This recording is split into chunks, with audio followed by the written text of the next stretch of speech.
சில தினங்களுக்கு முன்னர் நடிகை நயன்தாரா வீட்டில் மர்ம நபர்கள் சிலர் புகுந்து அவரை கடுமையாக தாக்கியதாகவும், அதில் அவரது கண், கை மற்றும் காலில் அடிபட்டதாகவும் தகவல்கள் வெளியாகியுள்ளது. தற்போது நயன்தாரா கோயம்பேடு அருகே பிளாட் ஒன்றை வாங்கி அங்கு குடியேறியுள்ளார்.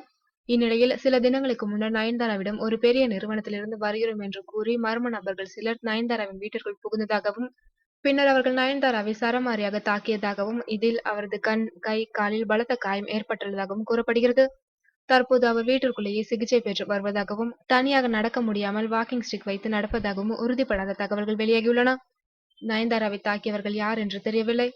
பழைய பகை அல்லது பழைய காதல் பகை காரணமாக யாரேனும் தாக்கியிருக்கலாம் என்றும் கூறப்படுகிறது. மேலும் இது தொடர்பாக நயன்தாரா போலீசில் புகாரும் அளிக்கவில்லையா? நயன்தாரா தாக்கப்பட்டார் என்ற இந்த செய்தி இணையதளங்களில் தற்போது வைரலாக பரவி வருகின்றது. நயன்தாரா தாக்கப்பட்டார் என்ற இந்த செய்தி இணையதளங்களில் வைரலாக பரவி வருகிறது. இந்நிலையில் தான் மர்ம நபர்களால் தாக்கப்பட்டதாக உலா வரும் செய்தியினை உண்மை இல்லை என்று மறுப்பு தெரிவித்துள்ளார் நயன்தாரா.